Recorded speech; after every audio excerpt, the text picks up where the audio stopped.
Hello and welcome back to my show, not channel, show.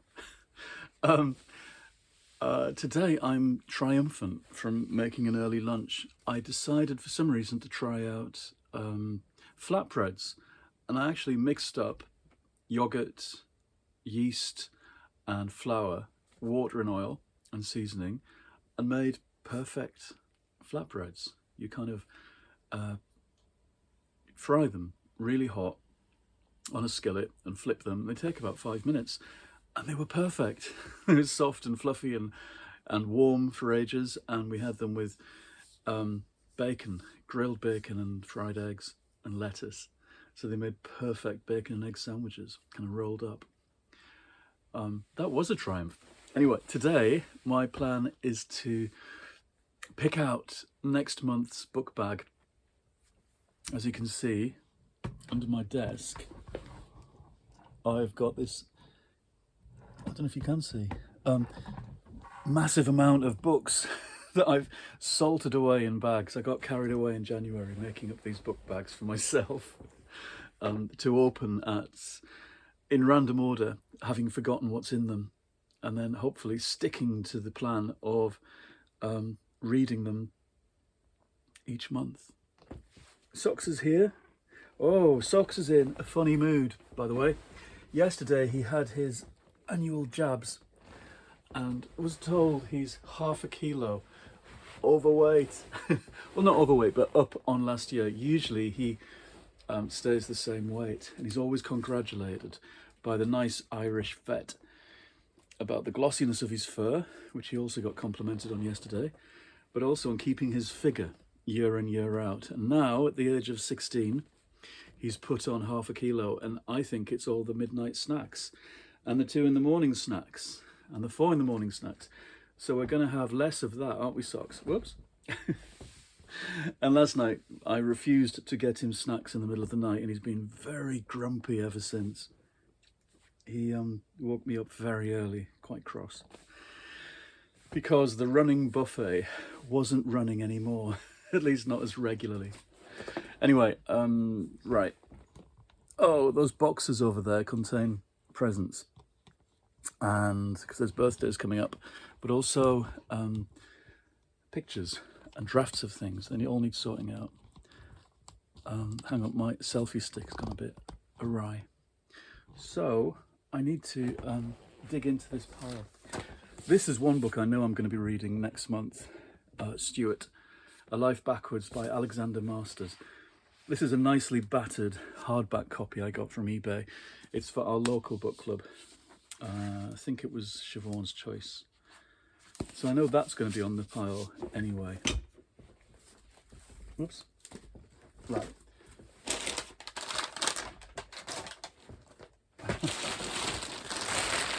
Some of them are just carrier bags like that. Others are fancy tote bags that I've filled up. I want to dig down in the pile though to something that I maybe put away just after Christmas. See-through plastic bags like this one from FOP are kind of no good at all because you can see what's in them, and it takes away the element of surprise. This is the elephant of surprise. This is Nelly with look at Nelly's ears. He's got lovely lining in his ears. Nelly is handmade and came from a shop in Whitby about 6 or 7 years ago, and I treasure Nelly. I don't know how people can give away handmade things, homemade things. There's always such kind of pathos to them when they've been given away. I've got a few things like that, kind of one-off things that I've felt like I've rescued from things like car boot sales. This one, because this is a favourite bag, maybe it feels quite light. I could do with a light month. This month's been not reading heavy, but it's been a lot of work and concentration. This feels like lots of B format paperbacks. In this Edinburgh Book Festival tote bag from 2015, 10 years ago. 10 years ago was when, God, there's loads of dust flying about now. It looked like stardust. 10 years ago, I went to the book festival in Edinburgh because Lost on Mars was out with Firefly. And they put me on in a nice kind of circus tent with Joan Lennon, who had a children's book out the same year. And I did some kind of talk as well about, I think, Frankenstein, possibly. In their, they had an educational bit where you go and do a lecture as a writer about somebody else's book. I did that for a few years in a row. Maybe this is my choice. I'll put the others back in the heap. I do like this system, although I ignored it last month and didn't do it, did I? Because February became too full of stuff. Anyway, this is March coming up tomorrow, and this is March's book bag. Let's see. We need a drum roll. Okay. Oh, this is interesting. They're all vintage things. They're not the ones that I thought at all. The whole point of this in the first place was to get through my current reading pile. These are shonky old paperbacks that have been clogging up my shelves for so long. But interesting. An interesting mix. Which is what I hope for each month. I want different genres. I want to, as I always say, zigzag between genres and types of books. This is V, Alien Swordmaster by Somtau Sukaritko. It's a V book that I never read at the time. It's from 1985, a few years into the whole V phenomenon.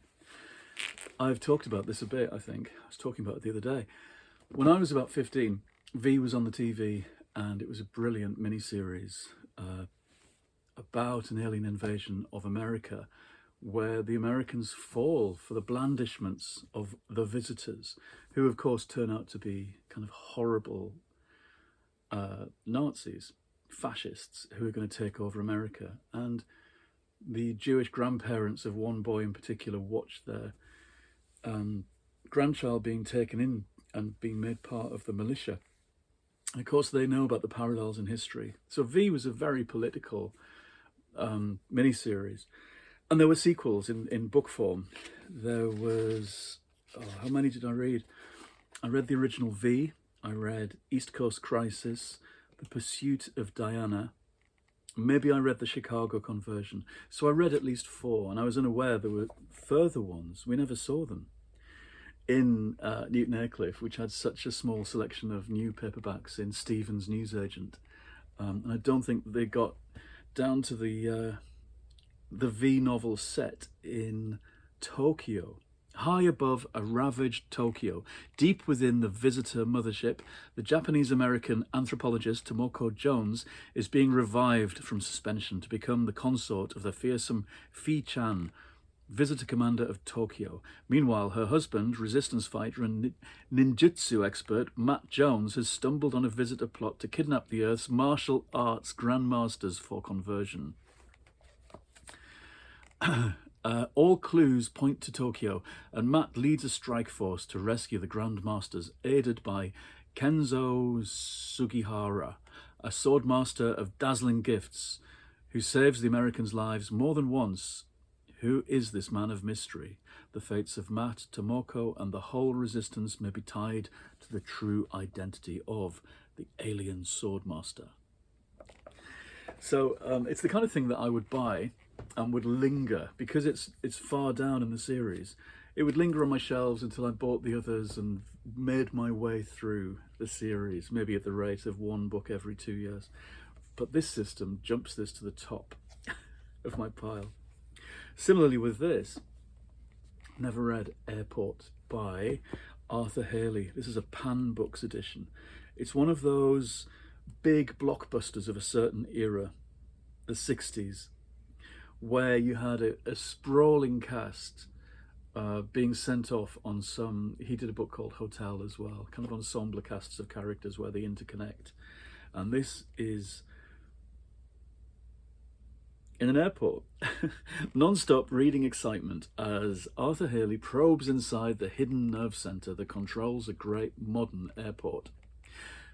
They were books that, I guess, a bit like Richard Scarry's picture books for kids, What Do People Do All Day, those kinds of books, that promise a kind of cross-section through the adult world and show you people at work and getting up to stuff and having adventures and secrets within institutions. That was the promise of big books like this, books that take lots of research, I guess. From traffic control to customs hall, from airport manager's office to the layover apartments in Stewardess's Row, the rooms are peopled with men and women whose private pressures and passions match the fury of the blizzard which sweeps the airfield. For 7 suspense-filled hours, a blocked runway, suicide, pickets, an aerial stowaway, pregnancy, smuggling, divorce, mass demonstrations, and a psychotic with a homemade bomb on board. An international jetliner build to a nail-biting climax.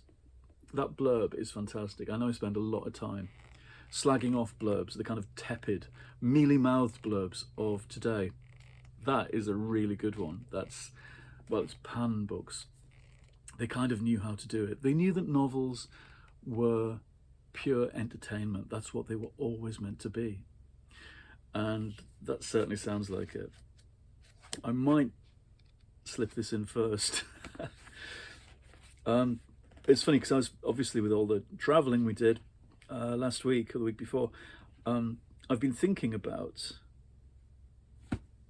airports and things like how awful Heathrow is, where they make you go through security again and again and again on an internal flight pointlessly, keeping you kind of running through these rat traps just to keep you occupied.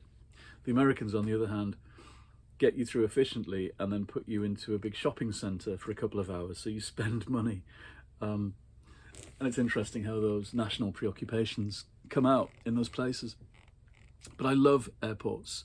I always did, because my dad, when I was very little, when we lived in Darlington, he spent some time working at Teesside Airport on the security there when he was a policeman. And I don't know how much of this I've remembered or invented or dreamed, but I seem to remember things like standing on the roof of the airport. It's a very small one, though it used to be, watching planes coming and going when I was tiny and assuming that's how people got around the world all the time. That it was kind of easy. And of course there was just one big departures hall in the mid-70s with a bar and people smoking, and it was quite chic and glamorous. And I mean, obviously in the last 25 years, everything is much more security conscious and full of rigmarole. But back then, it seemed like looking at the future. And I suppose, going back to a novel, the groovy age as they call it, 1968, it'll be interesting to see how lives then were quite different to what we have now. Anyway, so Airport by Arthur Haley. And then a pulpy science fiction novel published by Door Books, The Fugitive Stars, Daniel Ransom. This wasn't so long ago I picked this up somewhere. Can't think where. Mind Prober. A research biochemist receives a package from a fellow scientist containing profiles on 6 people suffering from an unknown disease, plus tissue samples for study. Both scientists are found dead shortly after, and all trace of the files and samples have vanished. A space mission to study an unusual comet passing through our solar system brings back something far more deadly than the usual samples of space debris. And Michael Rains, who in the past was part of a government study about the use of telepathy in space research and communications, finds his powers becoming unreliable, just as he stumbles across traces of an unbelievable conspiracy of extraterrestrial proportions that reaches from the heart of a comet all the way to the Oval Office. This sounds like the 90s to me. 95. So, Oh, nice big print. That's me sold. And then Miss Reed, Village School. I was talking about Miss Reed recently, and I forget why. I've only read very, very little. For that, it's got a bookmark in for somewhere called the Paperback Exchange in Scotland. Oh no, Hereford. New and second-hand paperbacks. Their credit system was up to half the purchase price of second-hand paperbacks and up to 1/3 of the purchase against new paperbacks bought from us against further purchases, and up to 1/4 of the original price of good quality paperbacks bought elsewhere. So you could take books back and get money off on your credit card. It was a great system. We had a couple of exchanges in Darlington. And we were always in and out until my mum discovered that there was a rude bit at the back. There was a mucky books bit, and we weren't allowed to go back again after that, when she realised that the whole of the second-hand books bit was a kind of front for the mucky shop at the back. I think that was often the way with second-hand paperback shops. Right. The Village School by Miss Reed does not have a sex shop involved, though. Seen through the ironic eyes of the village schoolmistress, this is English country life today. Probably not today, probably the 1950s, I would have thought. She was publishing in the 50s, although she did go on until the 1980s. These are kind of nostalgic, and they can be seen as twee, I suppose.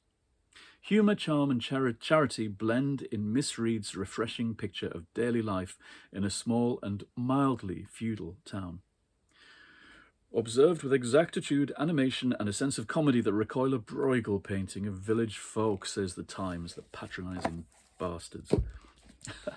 The bits of Miss Reed I've read have been lovely, actually. They've been well observed and not overly dramatic, but definitely readable, and I want to read some more. And then a memoir, Julian Clary, the comedian, A Young Man's Passage, is Julian's telling of his own rise and fall as Britain's most famous, uncompromising queen. After a happy suburban upbringing, only briefly ruffled by the brutality of the monks at his school, Julian packed his bags for the bright lights of London. He soon developed a taste for shameless performance and men. It wasn't long before he, along with his co-star, Fanny, the Wonder Dog, had become the Joan Collins fan club, and the big time was just a mince away. Fame became a mixed bag for Julian. While revelling in the roller coaster highs, he increasingly suffered the compromises of celebrity. After the pain of losing his lover, Julian's life began to spiral out of control, and the rest, as they say, is fistery. There's a fisting joke. This is 2005. It looks a lot older, the way it's presented, 20 years ago. I read, this book's falling to pieces, I read one of his murder mysteries, the one about Noel Coward's house, and really liked it. And recently I've bought his new murder mystery. So I'm ready to read his memoir. I've always liked him as a kind of uncompromising figure.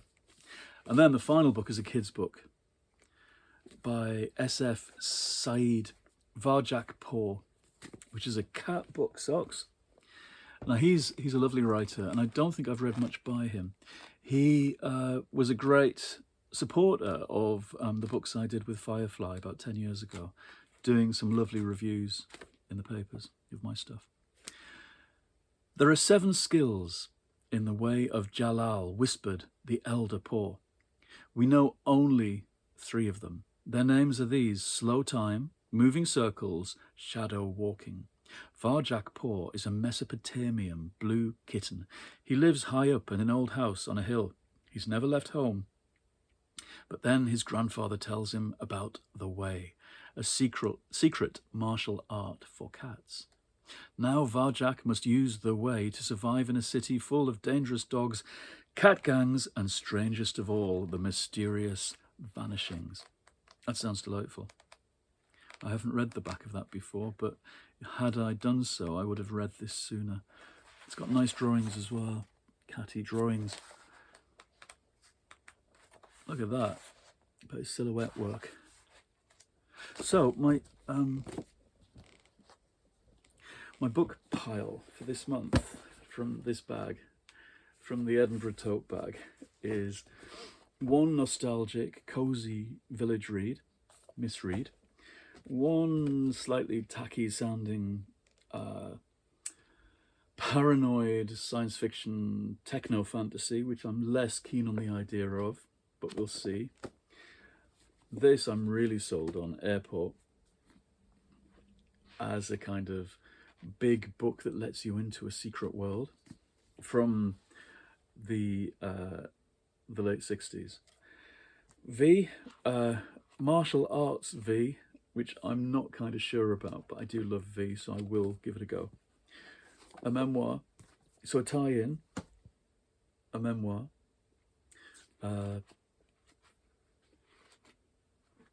of a certain time, of the kind of 70s, 80s, 90s, which is my kind of favourite period, I guess, for autobiography and biography. I think as those are the decades that I lived through and recognise. And then a kid's book, a kind of literary kid's book, a catty kid's book. So it's quite a good stack. And Stuart, of course, for book club, which I must read in the first half of. Squirrels are going absolutely crazy next door in the garden. Yeah, the first half of the month I must read Stuart. So that's my book pile. Not things I would have chosen off the shelf at all, by any means. I would have slid over these. My eye would have gone straight over them as usual as I head towards the new and shinier books. So that's interesting. The whole point of this exercise is to trick yourself into bypassing your usual ways of choosing things. So we'll see how this goes. Okay, I shall go. Goodbye, everyone. I'll see you again quite soon. Take care.